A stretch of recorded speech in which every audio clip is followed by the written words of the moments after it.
Hello, this is Michael Enso with Advertising Report Card, and what I'm about to do is a little unorthodox. I was served an ad on Facebook, of all sites, for SaaS software that was actually really awesome. It's essentially a video that, in the video itself, it segments four quadrants, up to four quadrants in the video, where during the video, if you clicked on one of the quadrants, it would progress the video to the next video segment in real time without switching the URL or anything else. It was pretty seamless. I thought that was pretty cool. So I got to the landing page and tried to pay, and I couldn't through PayPal. I had a payment error, and I was like, what is this? And I don't know if like PayPal flagged them or what the integration issue was, but I decided to kind of look into the technology a little more. So I was going to reach out and say, hey, by the way, I wanted my $67 for a lifetime license deal that I saw, which is $200 on this website, which I'm not going to pay for, obviously. But what I was interested in is the layout. So I've been speaking a lot about CRO to a lot of companies recently. I wanted to do this video for public for free. Let's go.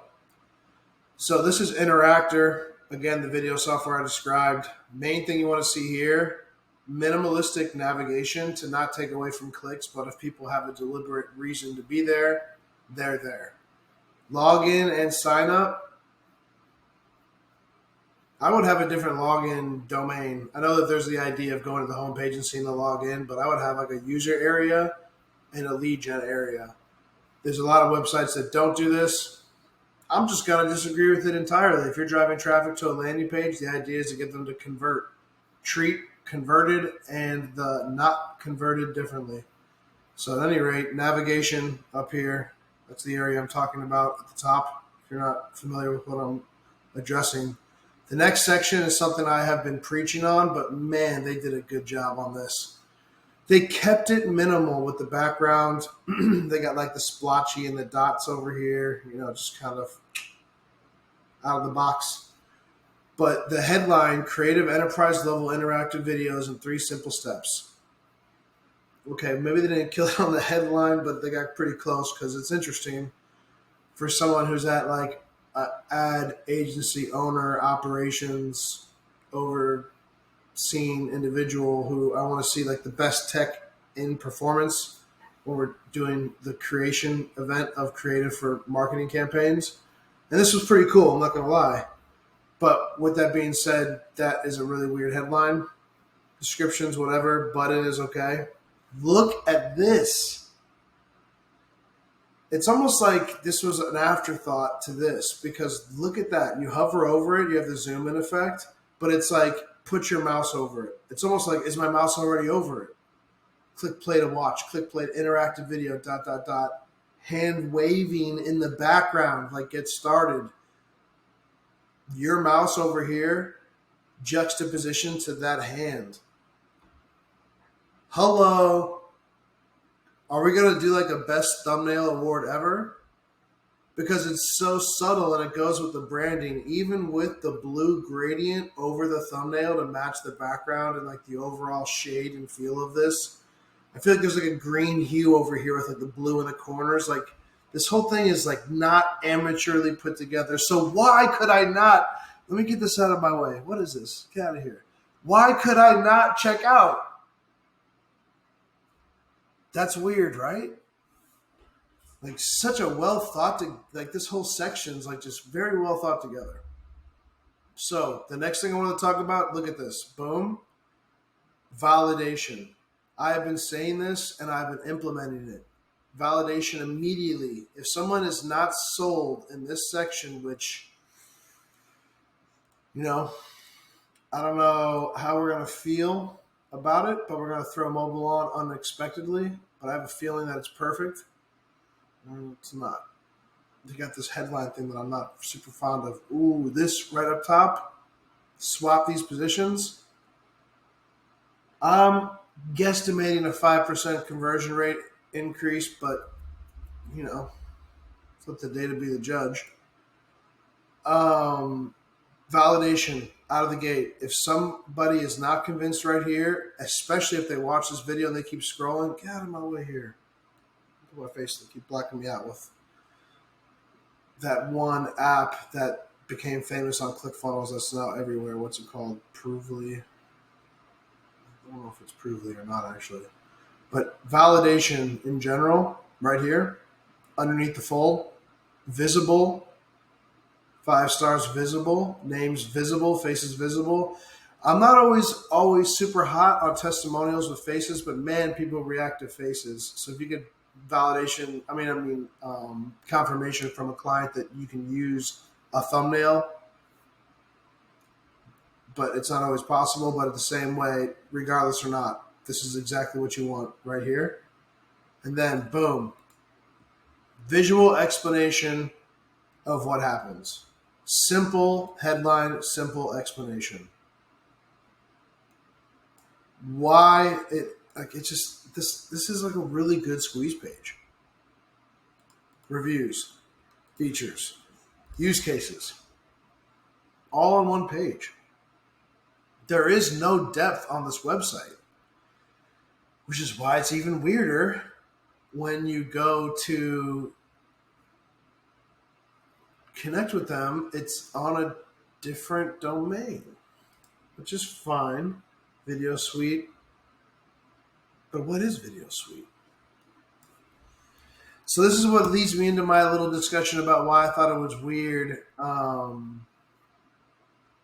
that I got kicked out of payment when I tried to pay, and why I ended up doing this video is, first of all, it's an amazing squeeze page, but there's like this breadcrumb trail of all these different businesses stacked together. And it's like, what is this business now? What is the other one? Is one business white labeling the other? It's almost like the company I want to pay, Interactor, which I tried to twice. I have a screenshot on my mobile of the actual failure.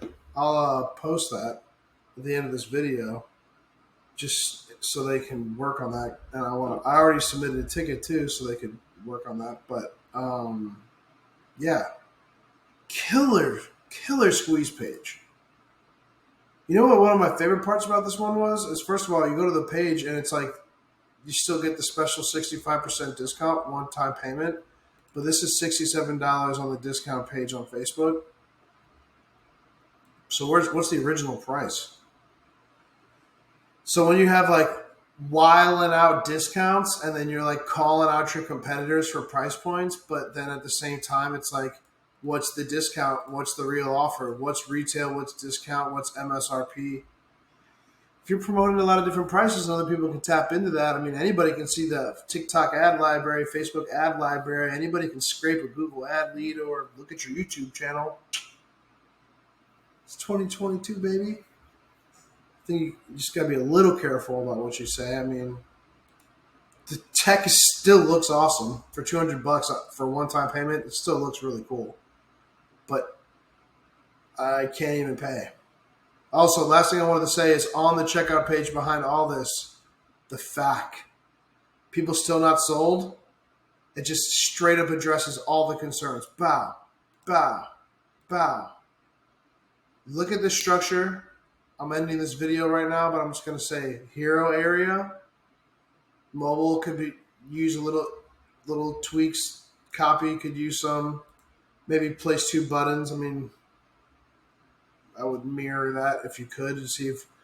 And the way I had described this before to other people is, go to Google Analytics and go to your site content analytics and look at the top 5 pages that are trafficked on your page and consider what these 2 buttons could be. If you want to just drive people to one action, then you can, of course, leave the 1 button, but then you got the 2 buttons up here and they're pretty pronounced. And it's like, I mean, why are they pronounced even? Like, why not just make that like black and black, like just like this? Because people know once they're already customers where to go to log in or where to look for it. I mean, does it really need to be like pronounced on that essence? And if sign up is the pronunciation on the landing page for the offer, by the way, in the URL, you can see that. I don't know. There's a couple things that I would test. With Google, optimization testing, because they have that service now and you can link it directly to your analytics. And this website isn't even using Google Analytics. It's all about that Amazon data. So, not gonna lie, been there, but couldn't tell you that you could do the conversion split testing that I'm talking about on the Amazon cloud without an additional third party. But yeah, at any rate, this is Michael Ensor with Advertising Report Card. This is the candid report card, one that I don't typically would put out unless I was trying to do an example. But the reason why I wanted to do this is because I thought this software was cool in the ad. I checked the landing page out and it tested this video, which I think you should. I am not an affiliate of Interactor, but pretty cool tech. And it got me to want to pay, which I tried and I couldn't. So, yeah, check it out. Hope you learned something from this. If not, hopefully some of the other videos on my channel could help. If you would like to like and subscribe, please don't dislike. If it's not good, leave a comment. Tell me what I can do better, and I'll do my best. Thank you.